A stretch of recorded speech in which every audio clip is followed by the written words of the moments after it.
Yeah, I guess just hit us with the performance Saturday night. Yeah, really played really well. You know what I mean? I hate the first drive happened like it did. You know what I mean? And from that, you jump off sides on 3rd and 4, and this can't happen. You know what I mean? You have a 3rd and 9 on a route that you've matched all week long, and the kids you knew we were about to match it right, and we had a bust, and then we miss a tackle for a touchdown, and we don't do our job. So, from that, and our motto this week is do simple better, right? Those are simple things. You play a 60-minute game, right, and you have 2 or 3 plays that really matter, because our games are going to be one-score games, and they are what they are. And the thing that I was really proud of, I thought we really rebounded after that, you know what I mean, and played really well.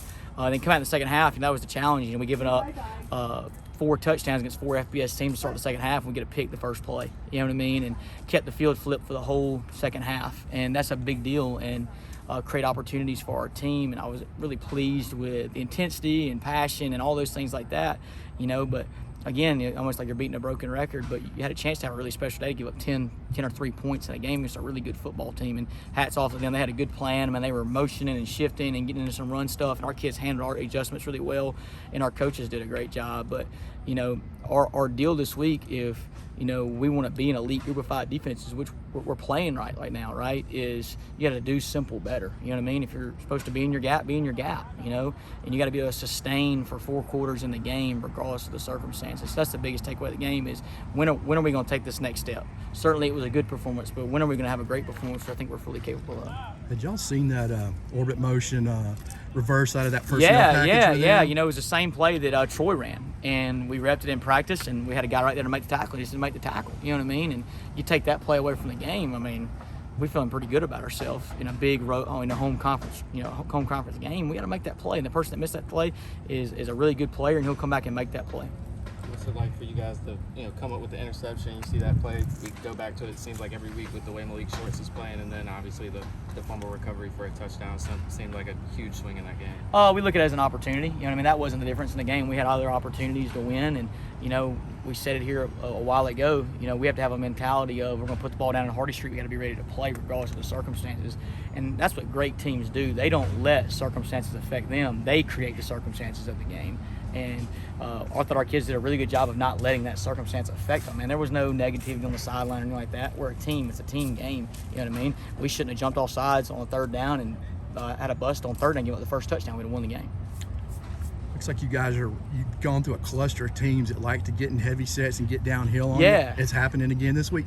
I mean, to that question, and also, too, is offensive football changing a little bit? No, you know what I mean? I think that, Rice, obviously that's their identity, right? That's who they are. That's what Coach Bloomerman's done for a long time.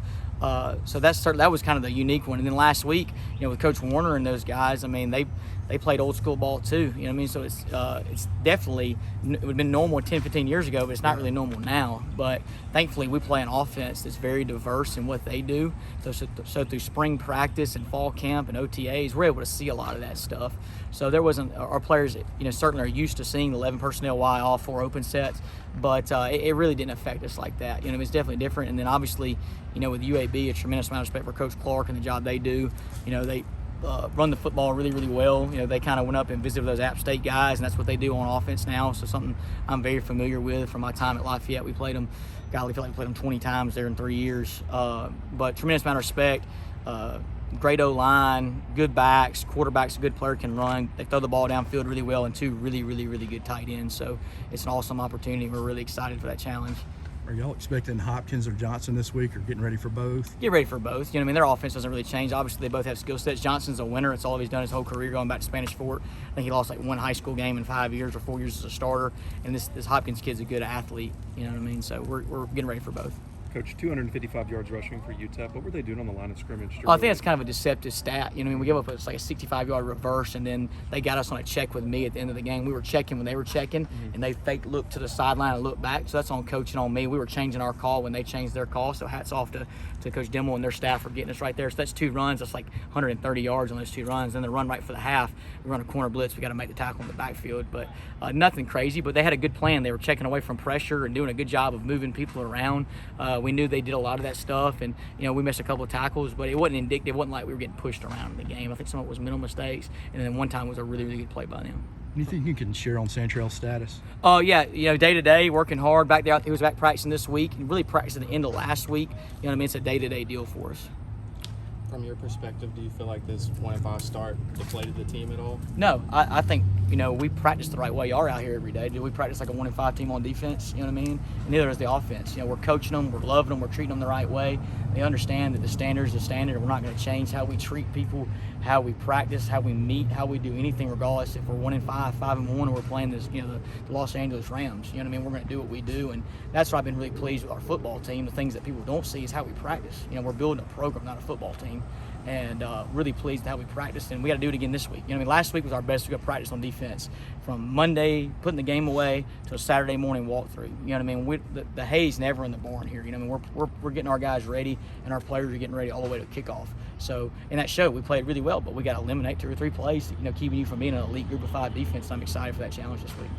Avery back at Jack some. Can you talk about that dynamic? Yeah. As pass rush value, obviously they were in some big personnel, so we were going to play some more 3-4, and he did a good job in the game, played really, really well. And then we were just kind of rolling, and Swayze and Hayes were playing really well, and TQ played well when he came in. So we're like, hey, let's just leave Hobbs there and let him rush, and he affected the quarterback a couple of times and made some good plays in the run game.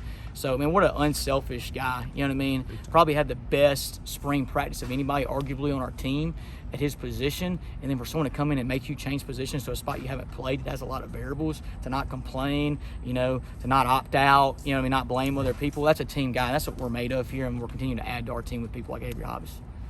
But I guess the last thing, is I want to thank our fans. What an environment they created on Saturday. Eagle Walk was incredible.